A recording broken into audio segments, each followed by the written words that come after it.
Hello what's up guys and welcome to my channel learn and excel. तो आज के इस वीडियो में हम अपने चैप्टर द जुडिशरी के साथ यहाँ पे कंटिन्यू करने वाले हैं, जहाँ पे पिछले पार्ट्स में हमने यहाँ पे स्ट्रक्चर ऑफ द जुडिशरी के यहाँ पे बहुत ही डिटेल्ड वे में डिस्कस करके कंप्लीट किया है, where we had discuss the different elements in the structure of the judiciary. तो ऑफकोर्स अगर आपने उस पार्ट को मिस कर दिया है, एक बार जाइए आप आई बटन पे, वहाँ पे आपको लिंक मिल जाएगा of that previous video and also will find a link to a playlist, यहाँ पे पिछले सभी वीडियोज का लिंक अवेलेबल है, आप जो है कोई भी वीडियो देख सकते हैं। तो आज के इस वीडियो में हम क्या करने वाले हैं, we will be proceeding with the next topic from this chapter, that is the topic on jurisdiction। तो jurisdiction के पार्ट के साथ आज के इस पार्ट में, आज के इस वीडियो में जो है हम यहाँ पे स्टार्ट करने वाले हैं। तो चलिए फिर जल्दी से बढ़ जाते हैं हम अपने टॉपिक के साथ और देरी ना करके। बट बिफोर स्टार्टिंग एक इंपॉर्टेंट बात, एक काम कीजिए, आप क्या कीजिए, वीडियो को एक बार लाइक कीजिए और चैनल को एक बार सब्सक्राइब करना मत भूलना before we kick this off. कर लिया? तो चलिए फिर स्टार्ट करते हैं वीडियो के साथ। Let's begin.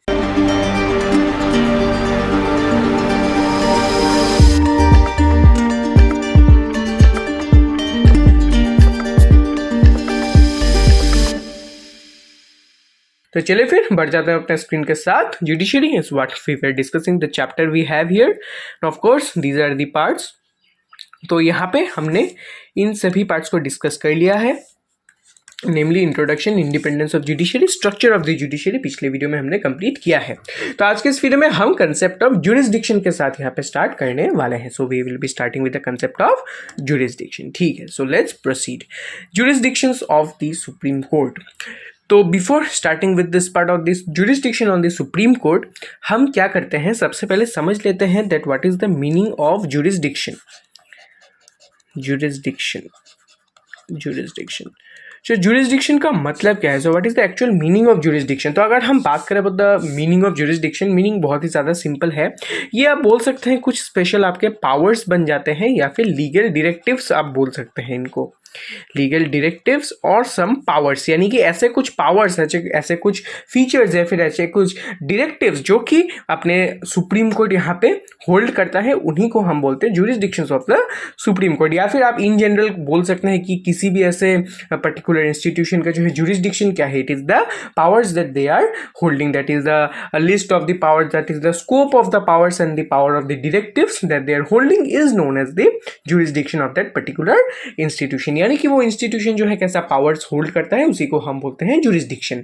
तो यहाँ पे we will be mainly focusing on the jurisdictions of the supreme court. तो अगर हम यहाँ पे बात करें about the types of jurisdiction of the supreme court, then we have these things. Before, let me raise this hand. So we will have this following things. So we have the four jurisdiction, that is the original jurisdiction, appellate jurisdiction, writ jurisdiction and advisory jurisdiction। चार अपना jurisdiction available है।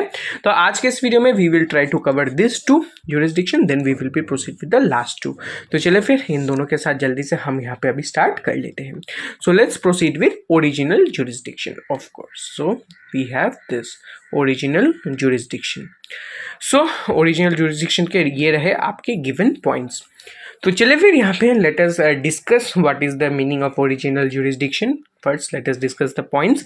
It is given that the original jurisdiction means cases that can be directly considered by the Supreme Court without going to the lower court before that.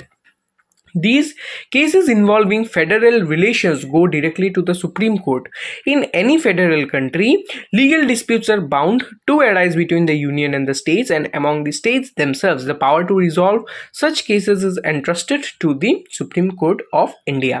It is called original jurisdiction because the Supreme Court alone has the power to deal with such cases. Neither the High Court nor the lower court can deal with such cases। तो ये रहा आपका original jurisdiction. तो चलिए फिर इनको एक बार discuss करते हैं क्या दिया है ये। So here we have jurisdictions of the supreme court. तो यहाँ पे फर्स्ट अपना जुरिस्डिक्शन क्या है, original jurisdiction. Original jurisdiction, original jurisdiction, jurisdiction. तो अभी आप थोड़ा सा यहाँ पे रिकॉल कीजिए कि जब हमने स्ट्रक्चर ऑफ द जुडिशरी को यहाँ पे डिस्कस किया था, तब हमें एक चीज़ पता चला था कि अपना जो इंडियन जुडिशरी का स्ट्रक्चर है वो एक हायरार्किकल स्ट्रक्चर है, यानी कि आप बोल सकते हैं स्टेप वाइज स्ट्रक्चर है। स्टेप वाइज स्ट्रक्चर है, यानी कि it has a structure like that of a pyramid की सबसे ऊपर में एक एपेक्स कोर्ट होता है और उसके नीचे जो है कुछ यहाँ पे और छोटे अंडर कोर्ट्स होते हैं which have less power than the courts above it. तो वही है अपना इंडियन जुडिशरी का एक structure, that is the hierarchical structure. तो अभी यहाँ पे हमने ये चीज़ और अगेन डिस्कस किया था कि अगर जो है हमें कोई अपना यहाँ पे ग्रीवियंस यहाँ पे रजिस्टर करना है, फिर हमें जो कोई केस यहाँ पे दर्ज करना है, तो हम सबसे पहले क्या करते हैं, लोअर कोर्ट्स में जाते हैं और ऑफ कोर्स उन लोअर कोर्ट्स के डिसीजन को अगर हम एग्री नहीं करते तब हम अपील के लिए उसके ऊपर के कोर्ट्स में जाते हैं। तो ऑफ कोर्स ये चीज़ मैंने आपको ऑलरेडी बता दिया है कि हम अगर if we want to register our cases first we go to the lower courts, उसके बाद हम एक if we are not satisfied with the outcome then we proceed to the higher courts for appeal. तो ये है एक basic procedure. लेकिन ये जो अपना ओरिजिनल जुरिस्डिक्शन है ये एक थोड़ा सा बोल सकते हैं एक एक्सेप्शन जैसा है। क्यों? क्योंकि इसके अंडर में क्या होता है, जो केसेस होते हैं वो डायरेक्टली जो है सुप्रीम कोर्ट के पास जाता है, directly goes to the supreme court, directly to the supreme court. Yes, of course supreme court के नीचे हाई कोर्ट होते हैं, डिस्ट्रिक्ट कोर्ट होते हैं, सबऑर्डिनेट कोर्ट्स होते हैं, लेकिन जो ओरिजिनल जुरिस्डिक्शन है इसके अंडर में क्या होता है, जो केसेस है वो डायरेक्टली सुप्रीम कोर्ट के अंडर जाता है। तो ऐसा क्यों है भाई, why does the cases directly go under the supreme court under the original jurisdiction? ऐसा क्यों होता है? ऐसा इसीलिए होता है क्योंकि ये जो केसेस है ये किस टाइप के केसेस है ये बहुत इंपॉर्टेंट है। These what are the types of the cases, types of the cases, ये अगर हम समझ गए तभी जो है हमें इस क्वेश्चन का आंसर मिलेगा कि डायरेक्टली ये क्यों जाता है अपने सुप्रीम कोर्ट के पास। For that we will be discussing with the types of cases which come under this jurisdiction. So these cases are nothing but these are the cases regarding the federal relation of the country, federal relations, federal relations. तो federal relations का मतलब क्या है? तो of course federalism I hope आपने सुना होगा। इसका मतलब ये है कि कंट्री में जो है, जो अपना कंट्री है, it is divided into types of government on the basis of the state and country. यानी कि आप बोल सकते हैं कि ये जो है एक डिस्ट्रीब्यूटेड फॉर्म ऑफ पावर है in the form of the government, जो कि यहाँ पे फॉलो किया जाता है। फॉर एग्जाम्पल हम अपने इंडिया में ले तो इंडिया में जो है आप ऐसा नहीं बोल सकते कि पूरे नेशन वाइड में एक ही गवर्नमेंट है और कोई गवर्नमेंट नहीं है। नहीं, yes we have a national government, we have a union government, लेकिन उसको छोड़ के भी एवरी स्टेट के पास जो है अपना स्टेट गवर्नमेंट्स है। तो ऑफ कोर्स इसी चीज को हम बोलते हैं स्ट्रक्चर ऑफ फेडरलिज्म, यानी क्या फेडरल स्ट्रक्चर, जहां पे क्या होता है एक सबसे पहले यूनियन गवर्नमेंट होता है, उसके नीचे जो है स्टेट्स के पास अपना स्टेट्स गवर्नमेंट होता है। So this is a federal structure. तो ऑफ कोर्स फेडरल रिलेशंस का मतलब क्या है? फेडरल रिलेशंस का मतलब है the relation between government and state, government and state, यानी कि government in the sense union government, मैं इसको यूनियन लिख देता हूं, गवर्नमेंट नहीं, union, union, union and the state, और between the states and the states, states and the states. Yes, तो इन्हीं रिलेशन को हम बोलते हैं federal relation, that is the relation between the union government and the state government and the relation between different state government. तो of course ऐसे relations को लेके अगर जो है कोई केस अराइज होता है या फिर कोई ऐसा डिस्प्यूट अराइज होता है, for example there is a dispute between the central government and a particular state government, या फिर there is a dispute between one state government and another state government, तो ऐसे केसेस में जो है कोई भी लोअर कोर्ट यहाँ पे अपना पावर एक्सरसाइज नहीं कर सकता, क्योंकि ऑफकोर्स सबसे इसके नीचे ही जो इमीडिएट नीचे का कोर्ट क्या है, सुप्रीम कोर्ट के एकदम इमीडिएट नीचे का कोर्ट क्या है, it is the high court. लेकिन फॉर एग्जांपल अगर जो दो स्टेट के बीच में यहाँ पे डिस्प्यूट हुआ तो ऑफ कोर्स कौन से स्टेट का हाई कोर्ट इस केस को कंसीडर करेगा, क्योंकि वो जो हाई कोर्ट है वो तो किसी एक पर्टिकुलर स्टेट का है, दोनों का तो कॉमन नहीं है। तो ऑफ कोर्स ऐसे केस में ये केस कैसे रिजॉल्व होगा? तो in that case no high court has the power to take such cases. Of course दो स्टेट के बीच में यहाँ पे डिस्प्यूट हुआ है तो किसी भी स्टेट का हाई कोर्ट अपने अंडर में ये केस नहीं ले सकता। तब ये केस कौन एड्रेस करेगा? This case then will be addressed by our supreme court, क्योंकि सुप्रीम कोर्ट पूरे नेशन वाइड में एक ही है। तो किसी भी नेशन के अंडर में किसी भी स्टेट के बीच में कोई भी डिस्प्यूट है वो डायरेक्टली हम यहाँ पे अपने सुप्रीम कोर्ट के पास एड्रेस करेंगे। सिमिलरली अगर किसी गवर्नमेंट और यहाँ पे यूनियन गवर्नमेंट और यहाँ पे किसी स्टेट गवर्नमेंट के बीच में डिस्प्यूट हुआ तब भी वो सुप्रीम कोर्ट के पास जाएगा, क्योंकि वो एक यूनियन गवर्नमेंट है और एक स्टेट गवर्नमेंट है, दोनों का डिस्प्यूट होने से वो जाएगा in the hands of a supreme court. तो इसी टाइप ऑफ जुरिस्डिक्शन को हम बोलते हैं ओरिजिनल जुरिस्डिक्शन, जहां पे जो केसेस है वो डायरेक्टली जाते हैं to the supreme court and it does not go to the high court और the subordinate courts before it. तो ऑफ कोर्स ऐसे कौन से केसेस हैं जो कि अपने ओरिजिनल जुरिस्डिक्शन के अंडर में आते हैं? These are the cases which relate to the federal relation, that is the relation between the state government and the union government और between different state government. So this is the concept of original jurisdiction. I hope आपको समझ में आया होगा, जहां पे cases क्या होता है डायरेक्टली सुप्रीम कोर्ट के पास यहाँ पे जाता है। तो ये हो गया अपना एक जुरिस्डिक्शन। तो नेक्स्ट अपना जुरिस्डिक्शन क्या है वो हम एक बार देख लेते हैं। So this was the original jurisdiction. Next jurisdiction क्या है अपना? We have our next jurisdiction as the appellate jurisdiction. तो यहाँ पे क्या दिया गया है? This jurisdiction implies that the Supreme Court is the highest court of appeal. A person can appeal to the Supreme Court against the decision of the High Court. In addition, in criminal cases, if the lower court has sentenced a person to death, then an appeal can be made to the High Court or the Supreme Court.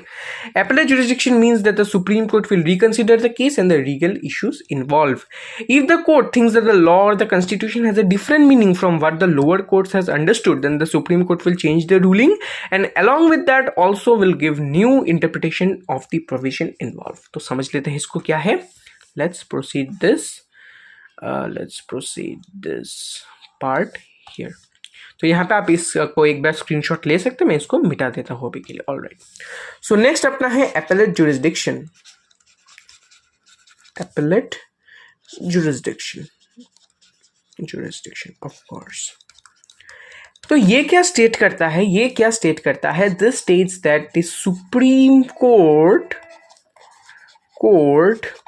Is the highest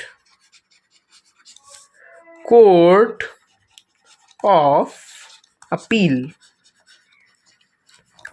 तो इसका मतलब क्या है समझ लेते. तो of course we know that the hierarchical system of our Indian judiciary, supreme court, high court, district court.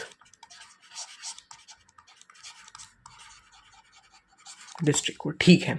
तो let's say हम एक केस कंसीडर करते हैं जहाँ पे वो केस यहाँ पे गया है अपने डिस्ट्रिक्ट कोर्ट के पास. ठीक है, एक केस अपने डिस्ट्रिक्ट कोर्ट के पास गया है और डिस्ट्रिक्ट कोर्ट ने क्या किया है? कन्विक्ट किया है अपने इस केस को, यानी कि जो है अपने जो केस लेके गए थे उनको गिल्टी सुना दिया है. ठीक है, तो अभी डिस्ट्रिक्ट कोर्ट ने तो यहाँ पे गिल्टी सुना दिया है. तो अभी क्या करता है वो इंडिविजुअल जिसने केस रजिस्टर्ड किया था, वो अभी मूव ऑन करता है to the high court. High court में फिर से इसी केस को यहाँ पे रिकंसिडर किया जाता है, या फिर आप बोल सकते हैं फिर से इसको अपील किया जाता है. और इस बार यहाँ पे जो अपना हाई कोर्ट है इसने भी क्या किया है? यहाँ पे इसको रिजेक्ट कर दिया. यानी कि आप बोल सकते हैं इसको यहाँ पे यहीं पे भी जो है यहाँ पर भी सिमिलरली यहाँ पे एक सजा यहाँ पे सुनाई दिया गया है. लेकिन फिर से अपना जो पर्सन है उसने क्या किया है? इसी केस को हाई कोर्ट से फिर से सुप्रीम कोर्ट में लेके जाके अपील किया है. इसको अपील किया है और सुप्रीम कोर्ट ने क्या किया है? अच्छे से इसको सुनवाई किया है और इसको जो है सही बताया गया है कि इसको गिल्टी जो है पिछले के 2 कोर्ट में गिल्टी सुनाया था, लेकिन इस कोर्ट में इस बार सुप्रीम कोर्ट ने क्या किया है? इसको यहाँ पे जो है नॉन गिल्टी यहाँ पे सुनाया गया है. तो ऑफकोर्स इसी चीज को हम क्या बोलते हैं? एपेलेट जुरिस्डिक्शन बोलते हैं. यानी कि यहाँ पे देखिए क्या हुआ, जब लोअर कोर्ट्स में यहाँ पे किसी भी एक जुरिस्डिक्शन या फिर बोल सकते हैं उनका जो जजमेंट है उसके साथ जब एक पर्सन यहाँ पे सेटिस्फाइड नहीं हुआ, when the person was not satisfied with the judgement of the lower court, he has moved to the higher court for appeal. जैसे यहाँ पे मैंने आपको एग्जांपल दिया है, सबसे पहले वो डिस्ट्रिक्ट कोर्ट में गया है, उसने यहाँ पे जजमेंट दिया है दैट ही इज गिल्टी, लेकिन उस जजमेंट से सेटिस्फाइड नहीं है अपना पर्सन. तो वो क्या किया है? उसने क्या किया? सबसे पहले वो हाई कोर्ट में जाके फिर से उसने अपील किया. वहां पे भी अपना सेटिस्फैक्ट्री जो है रिजल्ट ना मिलने पर वो फिर से एक और अपील करता है इसके भी हायर कोर्ट में, that is the supreme court. तो वहां पे उसको सेटिस्फैक्ट्री रिजल्ट मिल जाता है. तो ऑफ कोर्स इसी चीज को जहां पे हम क्या बोलते हैं, लोअर कोर्ट्स का जो जजमेंट है उससे सेटिस्फाइड ना होने पर हम उसके ऊपर के कोर्ट में जाकर अपील करते हैं. इसी जुरिस्डिक्शन को हम क्या बोलते हैं? Appellate jurisdiction. तो बेसिकली एपेलेट जुरिस्डिक्शन का मतलब यही है that when you are not satisfied with the judgement of the lower court, you are appealing to the higher court. Of course ये एक और चीज यहाँ पे बताता है जो कि मैंने यहाँ पे लिखा है, supreme court is the highest court of appeal. आप सुप्रीम कोर्ट के नीचे के कोर्ट्स के जजमेंट से खुश नहीं है तो आप जो है सुप्रीम कोर्ट में जाके यहाँ पे अपना अपील कर सकते हैं। लेकिन सुप्रीम कोर्ट के जजमेंट के बाद जो है आप कहीं पे भी और अपील नहीं कर सकते, क्योंकि सुप्रीम कोर्ट का जो जजमेंट है it is the final judgment. इसके ऊपर और अपील नहीं किया जा सकता। It is the highest forum और the highest court of judgment. इसके ऊपर जो है यहाँ पे और आप अपील नहीं कर सकते। नीचे के कोर्ट्स में ठीक है, if you are not satisfied with the judgement आप ऊपर के कोर्ट्स में जा सकते हैं। हाई कोर्ट में अपने जो जजमेंट है उससे आप सेटिस्फाइड नहीं है, आप सुप्रीम कोर्ट में जाके अपील कर सकते हैं। लेकिन सुप्रीम कोर्ट के बाद आप जो है और अपील नहीं कर सकते। तो वही जो है यहाँ पे बताया गया है, the supreme court is the highest court of appeal. इसके ऊपर आप अपील नहीं कर सकते। और बेसिकली अपीलेट जुरिसडिक्शन का मतलब यही होता है कि अगर आप सेटिस्फाइड नहीं है अपने लोअर कोर्ट्स के जजमेंट से, आप जो है उसके ऊपर के कोर्ट में जाके यहाँ पे अपील कर सकते हैं या फिर इस केस को रिकंसिडर करवा सकते हैं। तो दिस इज द आप बोल सकते हैं basic meaning of the appellate jurisdiction as it is mentioned. आप यहाँ पे पढ़ सकते हैं जैसे कि मैंने लिखा है यहाँ पे, in addition in the criminal cases if the lower court sentenced a person to the death then appeal can be made to the high court or the supreme court। वही लोअर कोर्ट में अगर ऐसा कुछ सुनाया गया है आप इसके ऊपर के कोर्ट्स में जाके अपील कर सकते हैं। Again appellate jurisdiction means that the Supreme Court will reconsider the case and the legal issues involved। आप जो है इनका जो legal issues involved है वो जो है reconsider करवा सकते हैं। Finally, if the courts think that the law or the constitution has a different meaning from the lower courts understood, then the Supreme Court will change the ruling। Along with that will get the new interpretation of the provision involve. तो वही मतलब है जैसे कि मैंने आपको बताया है, अगर जो है जो हायर कोर्ट है, जैसा कि आपने हाई कोर्ट में सबसे पहले अपील किया था, आप सेटिस्फाइड नहीं है, आप सुप्रीम कोर्ट में जाते हैं, तो अगर सुप्रीम कोर्ट यहाँ पे फाइंड आउट करता है कि हाँ भाई जो अपना लोअर कोर्ट यहाँ पे जो जजमेंट उन्होंने पास किया है, so that judgement was misunderstood और इट वाज मिस इंटरप्रिटेड, तब जो है वो क्या कर सकता है, अपना जो जजमेंट है इसको चेंज कर सकता है और जो इसके इंटरप्रिटेशन है इसको जो है ठीक करके फिर से दे सकता है। Also it will rejudge the framework involve. So this is the basic meaning of the appellate jurisdiction। तो इसी के साथ फर्स्ट 2 jurisdiction हमने यहाँ पे कंप्लीट कर लिया है। एक बार फिर से आप इसको पढ़िए। नेक्स्ट वीडियो में हम बाकी के 2 jurisdiction को कंप्लीट कर लेंगे। उसी के साथ अपना ये पार्ट हो जाएगा कंप्लीट। तो चलिए फिर इसी के साथ आज के इस वीडियो को करता हूँ मैं यहीं पर रैप अप। आई होप आपको ये वीडियो पसंद आया होगा। पसंद आया तो वीडियो को एक बार लाइक करना, चैनल को एक बार सब्सक्राइब करना मत भूलना। And yes, don't forget to comment below if you have any doubt and connect me privately through my Instagram to raise your queries in a private manner. तो चलिए फिर मिलता हूँ मैं फिर आपसे अगली वीडियो में। Until then please stay safe and stay healthy. Thank you and good bye.